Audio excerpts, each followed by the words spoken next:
She drained our joint account and texted, "I'm leaving you. Good luck surviving." I replied, "You too."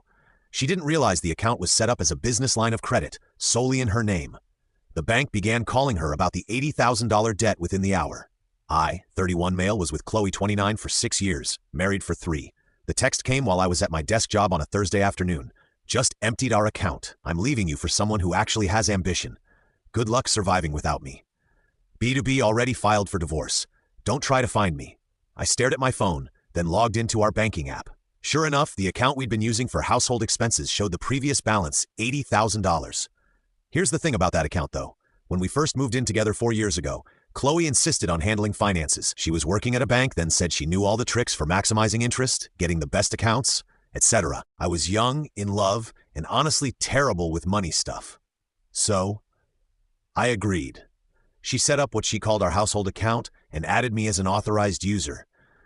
Said it was better than a regular joint account for tax purposes and credit building. I transferred my portion every month. She handled bills, worked fine.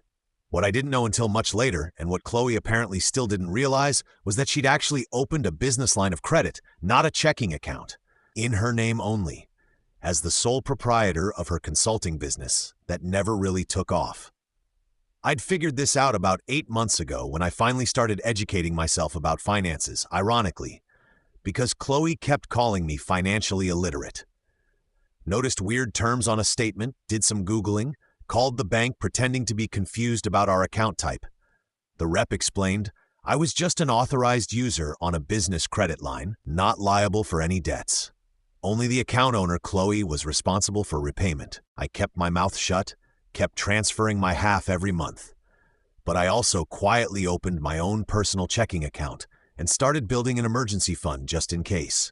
So when I saw that text after the initial shock, I actually laughed. She'd just stolen $80,000 from herself from a credit line she'd have to pay back with interest. I texted back, "You too." Then I waited. Took exactly 73 minutes for my phone to explode. Qley calling, declined. Unknown number, probably her mom. Declined. Qley calling, declined. Text from Qley, "What did you do?" "The bank says I owe them money." Text from Lee, "This is your debt too." Text from Qley, "Answer your phone." I screenshot everything, then blocked her number. 20 minutes later, her sister Meredith called. I actually liked Meredith, so I answered. "Theo, what's happening?"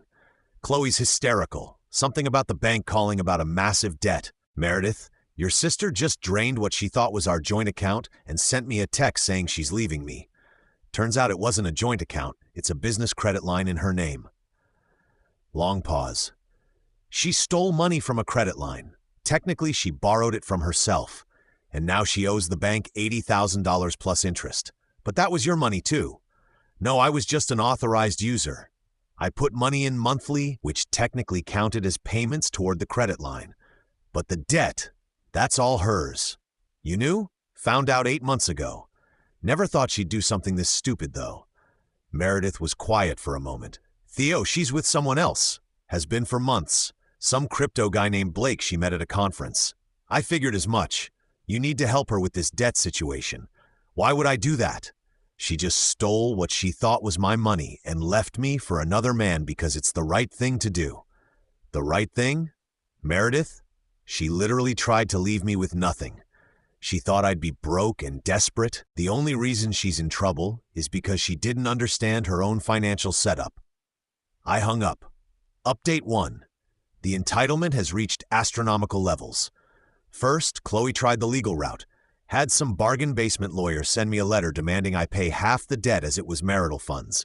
My lawyer, yes, I'd already retained one, responded with a simple statement.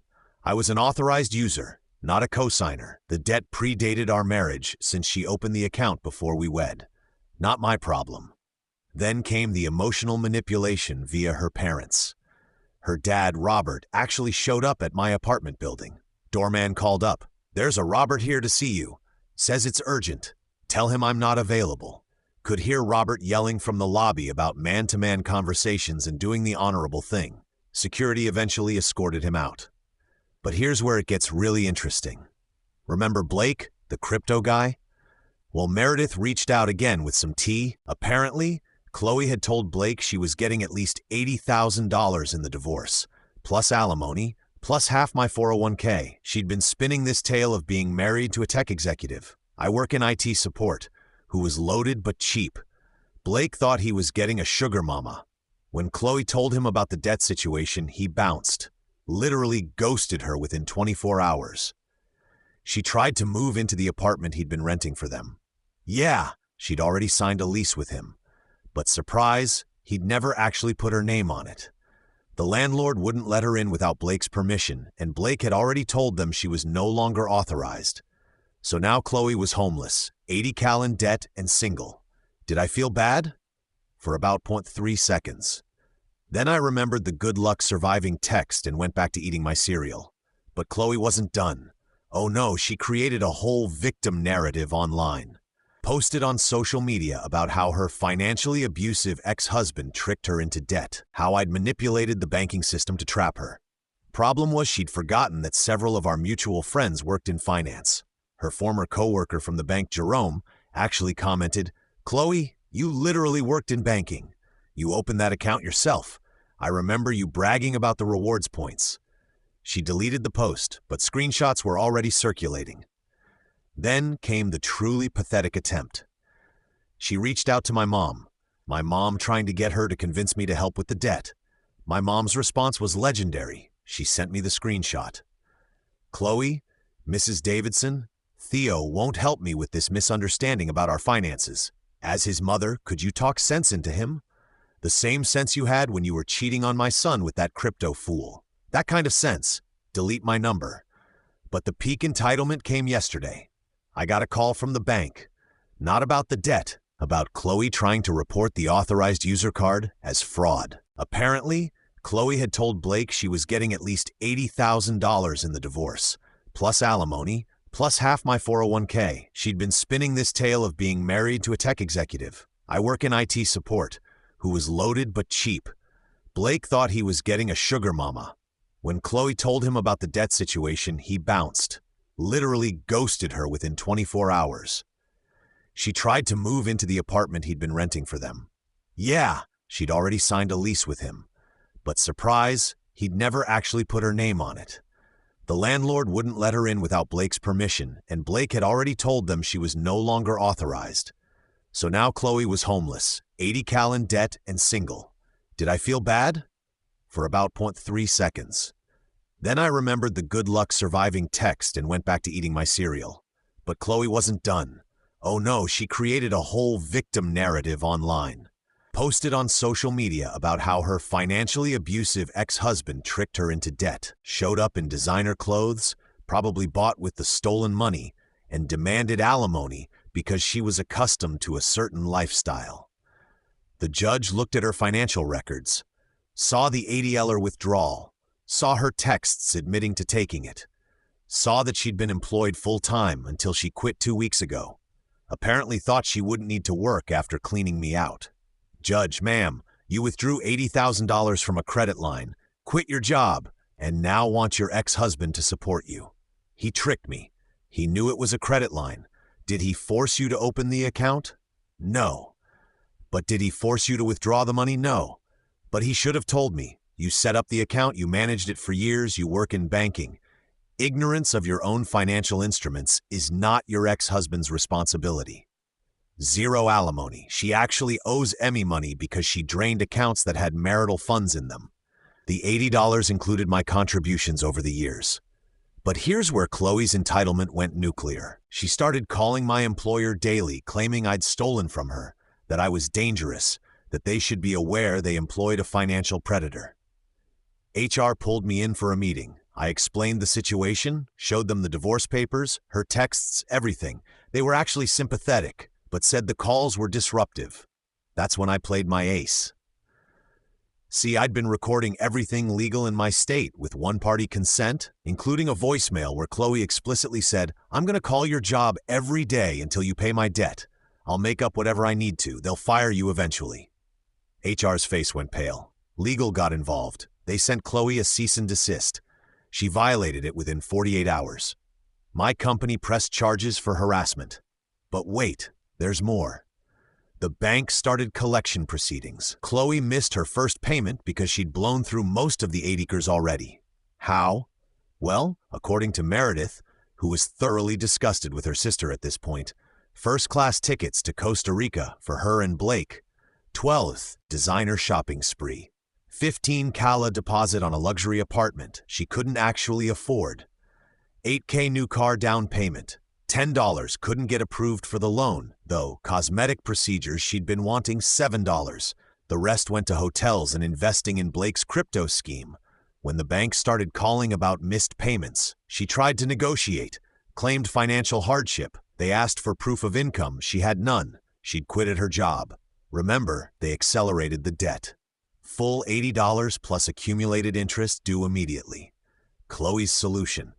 She tried to get Robert to co-sign a consolidation loan. He refused. She tried. Her mom also refused. Even Meredith said no. Then she hit absolute rock bottom of shamelessness. She started a crowdfunding campaign, helped a domestic abuse survivor recover from financial exploitation. I kid you not. The campaign included photos of her crying, a completely fabricated story about how I'd manipulated her into debt through complex financial schemes, and a request for $100K to rebuild her life.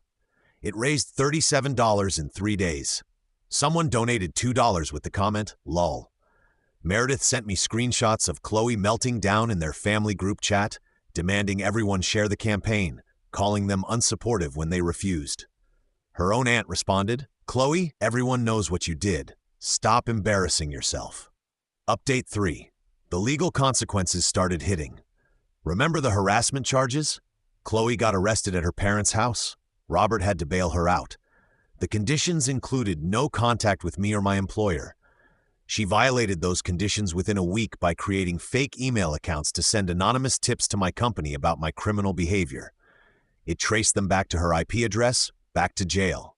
This time, Robert didn't bail her out immediately. Let her sit for 48 hours to think about her choices. Meanwhile, the divorce was finalized. She got her personal belongings, her car that she was making payments on. 40% of the marital assets would have been 50%. But the judge factored in the $80 she took. I kept the apartment was mine before marriage. My 401k protected since she withdrew the $80K. My sanity, she had to pay the $80K credit line debt. My legal fees, judge ruled her behavior was malicious. Court costs. The total she owed between the bank and legal fees about $95.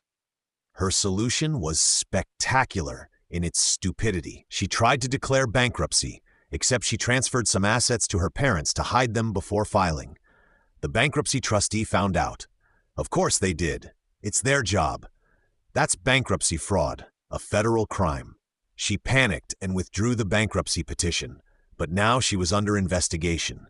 During all this, she was still living with Robert and her mom. From what Meredith told me, it was rough. Qley expected to be treated like a victim. Instead, her parents made her get a job. She's now working retail, pay rent, do chores, attend financial literacy classes.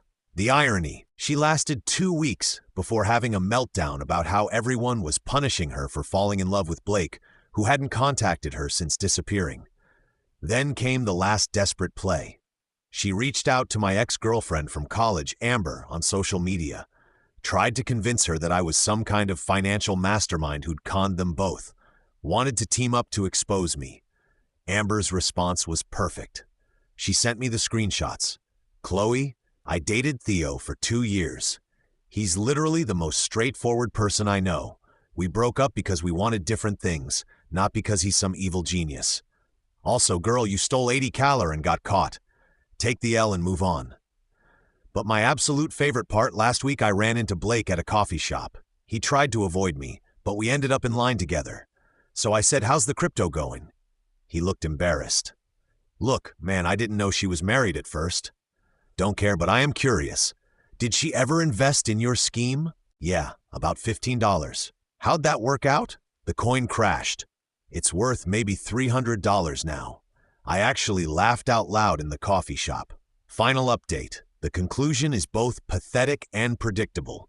Qley's debt to the bank to collections. Her credit score is destroyed. She'll be dealing with this for the next decade minimum. The harassment charges resulted in 18 months probation and mandatory anger management classes. She has a criminal record now. Her job at the retail store lasted 6 weeks. She got fired for berating a customer who she claimed looked at her judgmentally. Now she's working at a call center, ironically doing collections. She tried one more Hail Mary, reached out to me through a mutual friend, asking if we could start over, said she'd learned her lesson, and Blake meant nothing. My response through the friend, tell her I said good luck surviving. The mutual friend later told me Qley went ballistic, screaming about how I'd ruined her life and set her up. Robert finally kicked her out after she tried to steal checks from his checkbook. She's now living with a cousin who charges her market rate rent and requires first and last month up front. Meredith and I actually still talk occasionally. She told me Qley recently said at a family dinner that she was the victim of a sophisticated financial conspiracy and that I'd probably been planning this for years. Her uncle, who's an accountant, responded, Qley, you opened a credit line, forgot it was a credit line, stole from it, and got caught. The only conspiracy here is how you graduated from college. As for me, I'm doing fine. Kept my job, my apartment, my retirement savings, started dating Jade, a woman from my rock climbing gym who actually understands how bank accounts work. The 80-teller Qley stole, well, technically, she stole it from herself, and I'd only contributed about $20 of that over the years in monthly payments. The bank considered those legitimate payments toward the credit line, so really, she played herself. Last I heard through the grapevine, she's in debt for the next 15+ years. Living paycheck to paycheck, Blake is being investigated by the SEC for his crypto scheme. Her parents barely speak to her. She's banned from 3 local banks for aggressive behavior. Still posts vague quotes about surviving betrayal on social media. The moral of the story, if you're going to drain a joint account and leave your partner with a good luck surviving message, maybe make sure you actually understand what kind of account it is first. And definitely make sure it's not a credit line in your name only, because turns out karma doesn't need my help. Sometimes idiots destroy themselves with their own entitlement. Good luck surviving, Qley. You're going to need it for the next 15 years of monthly payments. Edit. Since people keep asking, yes, this is all legal. No, I had no obligation to warn her. She set up the account. She managed it. She worked in banking. Her ignorance of her own financial instruments isn't my responsibility, especially after she tried to leave me with nothing. Edit 2. For those saying I should have told her, she literally sent me a text saying she was leaving me into good luck surviving after stealing what she thought was our money. Why would I help someone who did that? Edit 3. Qley, if you're reading this and Meredith says you've been hate searching my username, that financial literacy class you're taking, pay attention. Might help with the next 180 monthly